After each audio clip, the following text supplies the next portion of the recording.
Hi, I'm Dr. Hackey Reitman. Welcome to another episode of Exploring Different Brains. And today we're so lucky to have coming to us all the way from that mecca of education, Stanford, out there in California. The head of the Neurodiversity Project there is Dr. Lawrence Fung. Lawrence, welcome to Different Brains. Thank you, Dr. Reitman. Thank you for inviting. It's quite a privilege to be chatting with you here. Well, the privilege is all mine. And why don't you give yourself a proper introduction? Because I probably messed it up a little bit. So, I am a psychiatrist specialized in autism. I'm currently an assistant professor in the psychiatry department at Stanford, and I direct the Stanford Neurodiversity Project. And most importantly, more important than my academic affiliations, is I am the father of a 16-year-old brilliant guy, a young man who is on the spectrum. Tell us how you got into psychiatry and into all of these studies. Yeah, so it was just about 13 years ago when I was in medical school. This is my second career. I used to be a chemical engineer and a pharmacologist working in the pharmaceutical industry. And then I decided to go to medicine. And during my third year of medical school, that's basically the beginning of the clinical training in medical school. My first patient acted just like my son, who was at the time about almost 4 years old, 3 years and maybe 10 months old. And at that time, I know that I have been going through the denial phase of accepting that my son is different. And then my wife and I decided that we should uh, really understand how to help our son, and we got him to be seen by several practitioners around the area. I was in training in Washington D.C. at that time, and 4 out of the 5 uh, providers told us that he's on the spectrum. So after that, basically, I told myself, if I'm going to be doing anything that's going to be helpful for patients, may as well help my son. So I basically threw out my idea of becoming a cancer doctor and became a psychiatrist. And then after that, everything's um in the right path, and I feel really good. And I got into research in the field of autism, starting from there, and then I came to Stanford for my clinical training, and then stay on as faculty member here. And I so admire your out of the box thinking approach to autism. And tell us how you approach it differently from the way you found it when you first started getting into autism. Yes, when I first got into the field, I my mind was remember I told you that I thought I would become a cancer doctor before I became a psychiatrist. So I thought the logical way is to understand the biology and then treat the biology, the pathophysiology, basically the abnormal uh, uh, behaviors as such after you understand the biology. And very quickly, I came to the conclusion that autism is a very heterogeneous condition. There are, if you have met one person with autism, you've met one person with autism, and there are millions of people just in this country who's on the spectrum. So if you look at the genetic component, 50% of uh, of the cases have a genetic component at least. And there are over 1,000 genes associated with autism. There's about 100 genes or more strongly associated with autism.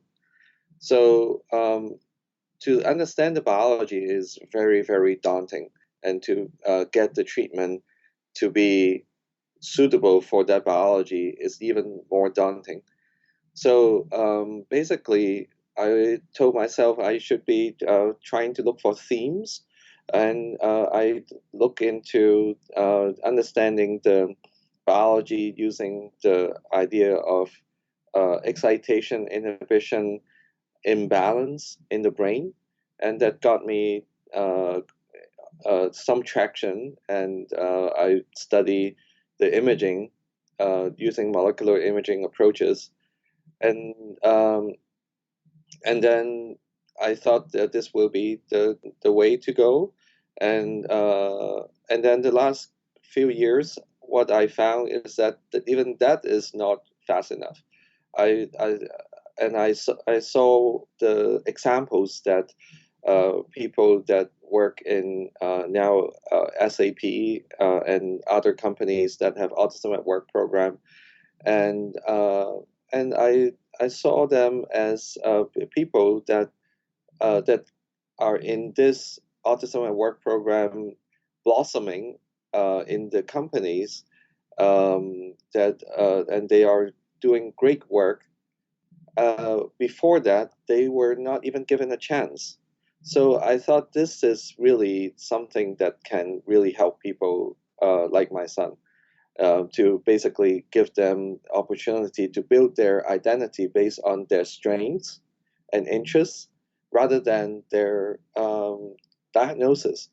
So basically, about 2.5 years ago, we started this special interest group for neurodiversity, and now we have over 375 people on our distribution list, and there are a lot of people very interested in this, interested in the strength-based model instead of the typical traditional model that in medicine that we have been using. So this is the out-of-the-box thing that you're talking about, that we are no longer trying to find what's wrong.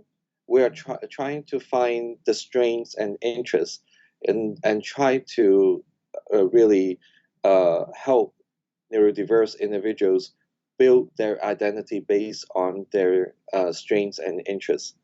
And and using this methodology, we are building programs.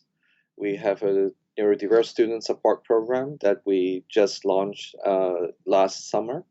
Now the neurodiverse students at Stanford have comprehensive support um, in all sorts of different ways, in terms of transitioning to college, their social life, their independent living skills. We train peer mentors to help these neurodiverse students. We also have support for them in terms of learning, their um, accommodations if they need accommodations, the career development, their mental health. So we get referrals for them so that they get all the components that are important in their development during their college years. And then we have this neurodiversity at work program that we started, and now we have uh, an an individual on the spectrum working in the School of Medicine here and collaborating with the IT group. There are a couple more individuals on the spectrum working in the IT department. And more recently, we got a grant from Autism Speaks, and now we are going to be charged to facilitate the hiring of 80 people on the autism spectrum. And yeah, we are going to be trying to not only get them hired, we are also going to be supporting them in their workplace, and not only supporting the neurodiverse individuals, we also support the employers as well as the co-workers. Well, that is so admirable, and you've, on so many levels. Well, first of all, you've taken what Lord Kelvin said, that when you can measure something, then you know something about it. So you've introduced some of the objective data into it. Now, your lab works in sync with some of the other labs at Stanford overall in this. How, for instance, does your lab work in conjunction with Dr. Karen Parker there at Stanford? Yes, so we collaborate in different projects.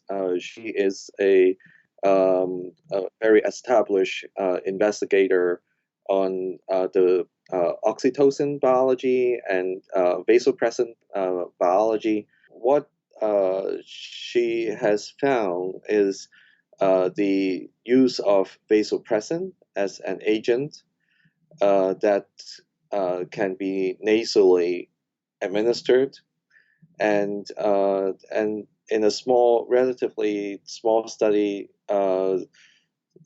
she has found that there is improvement in social interactions in kids with autism, and I am very privileged to be part of that study as a co-investigator. So she is really spearheading that effort together with Dr. Antonio Hardin, and I'm helping both of them. I was once on a panel with Jose Velasquez, the global leader of SAP, and he said, this is not a social welfare project. This improves our bottom line. And this goes exactly in sync with your thoughts on harnessing the strengths, maximizing the individual's potential, and utilizing that for the greater good and for a mutually beneficial relationship. Absolutely. So what we believe is that individuals on the spectrum have a lot of innovative thinking. They think out of the box a lot, and that makes them different in their thinking. And a lot of the time, they have the tendency to look at the details that people miss. A lot of people tend to look at big picture, but the style for individuals on the spectrum is they look at the details first. So when you're trying to look for the details first, rather than the big picture, you have a very different perspective. So people that are on the spectrum working in companies like SAP, they have examples now that have been published in Harvard Business Review, documenting a person on the spectrum saving $40 million for SAP. And this is a paper by Rob Austin and Pisano. And more recently, Jose Velasco told me that in a kind of like a competition within their organization for innovation, the top prize went to the person on the autism spectrum. So that's very, very inspiring. I told him that should be that news should be spread to everyone in our field and beyond. Tell us a bit about your upcoming Stanford Neurodiversity Summit. Is on March 14th, 2020. The location is at the medical school, the Li Ka-shing Center. So what we are aiming is to provide a lot of opportunities for neurodiverse job seekers. So we anticipate the conference to have just about 400 people, and about one half of them will be job seekers. And this conference will be very different. We are not, in addition to the job seekers, one half of the audience will be employers. as well as the professionals, the parents, the students that are interested in the neurodiversity initiatives. So in the morning, we'll have talks that will be mainly focused on employment issues, and we have a very good academic panel, and then after that we'll have about 6 individuals in the industry who are leaders in their Autism at Work program to be talking about their successes in the neurodiversity at work initiatives. And we'll also have several neurodiverse employees who are successful in at their workplace. They're able to overcome their challenges and find very good jobs, and they're working in their companies and being very productive members in their organizations, and they will share their stories. In the afternoon, we'll have a job fair and a reverse job fair. So people know about job fair in general. Reverse job fair is basically putting the spotlight more to the neurodiverse job seekers. So instead of the employers talking about their jobs and talking about their company, it's really about the neurodiverse job seeker talking about their qualifications and why they are suitable for the jobs that they are applying for. We are going to be making it as accessible as possible. So we notice that in typical job fairs is in a big room is very overwhelming experience for neurodiverse individuals. So it's overwhelming even for neurotypical people, because a lot of people are talking all at the same time in a big room with a lot of people. So what we are trying to do is to create stations in both job fair and reverse job fair. So the employers and the job seekers are going to be in small groups. We'll create the environment with stations, with headphones, and so individuals on the spectrum as job seekers, they would hear hear presentations from the employers and for the job fair, and in the reverse job fair, the job seeker can present their can deliver their presentation. It's win-win. The employers will get some great employees, and the neurodivergent individual will find a good job. Exactly.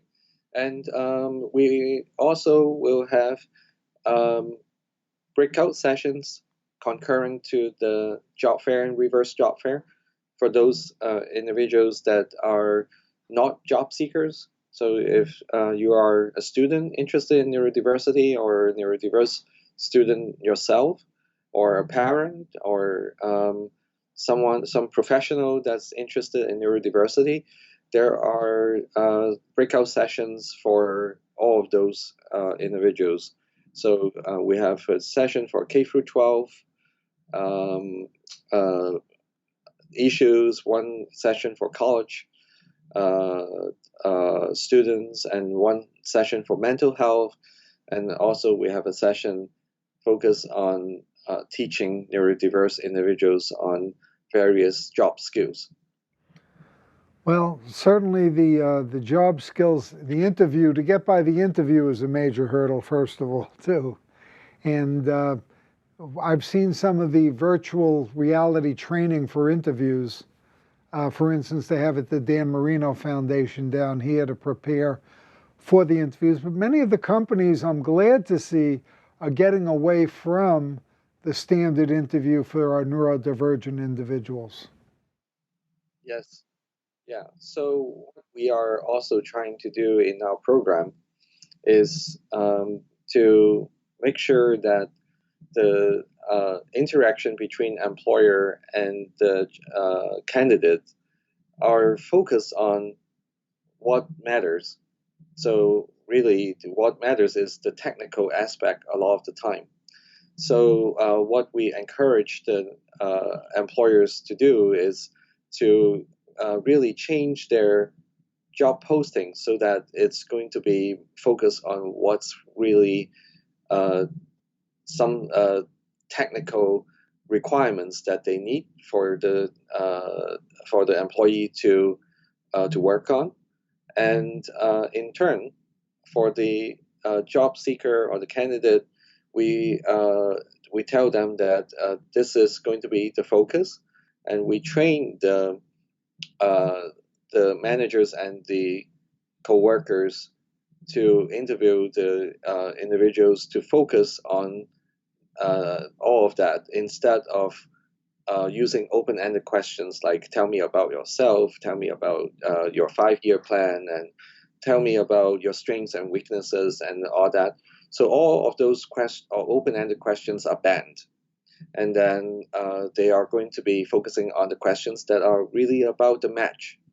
Does the neurodiverse candidate have the qualities that can do the job? That's basically how we are trying to educate the employers to do, and also we negotiate with the employers on how the accommodated interview can look like. And in the past, what we have tried doing is to get the employers to give the questions to the candidates ahead of time before the interview, and so that they have preparation.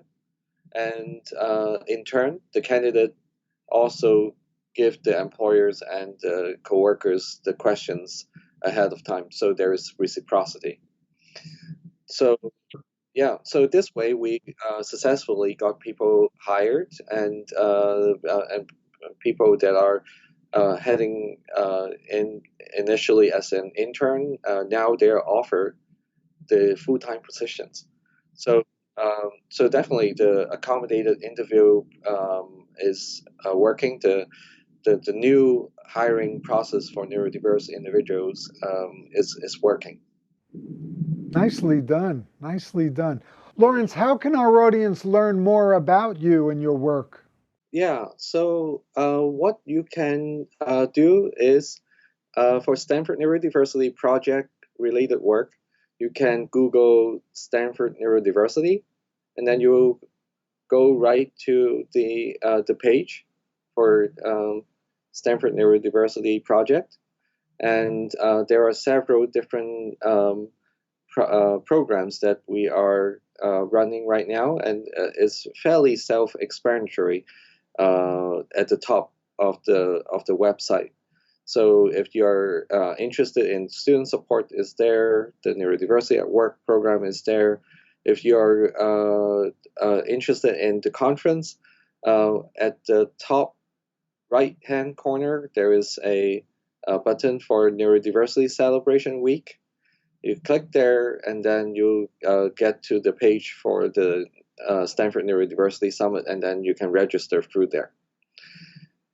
So that's for the Stanford Neurodiversity Project. For people that are interested in my work more on understanding the biology of autism and the other interventions that we are trying to invent and so forth, you can Google Fung Lab Stanford.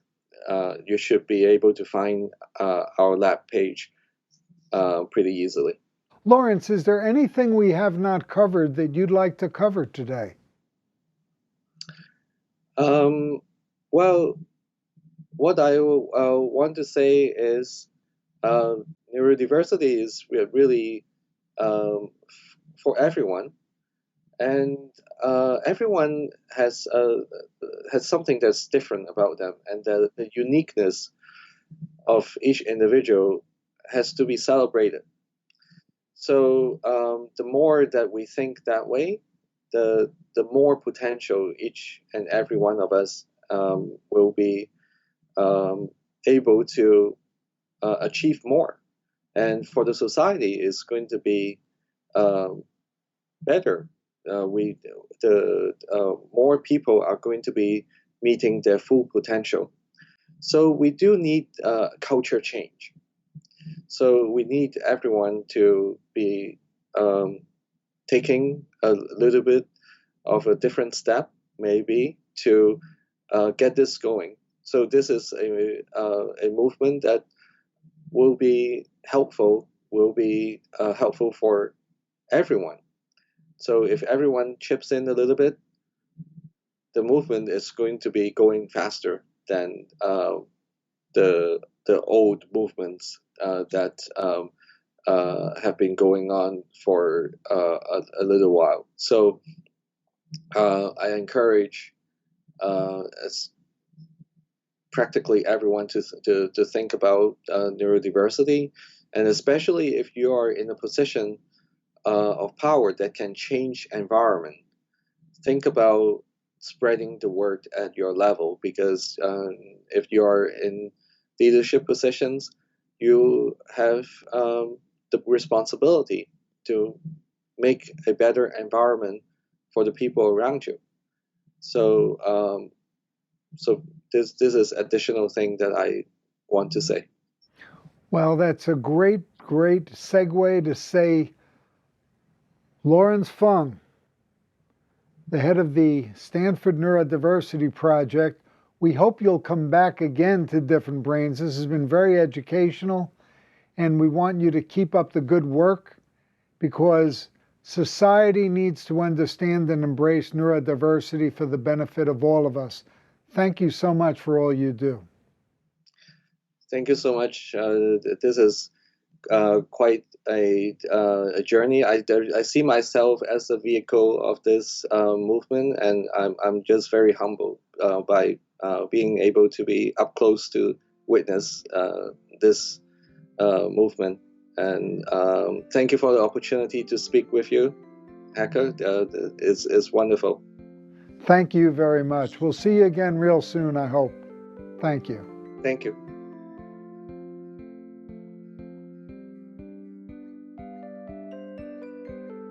Exploring Different Brains is a production of Different Brains, Inc. For more information, visit us at differentbrains.org.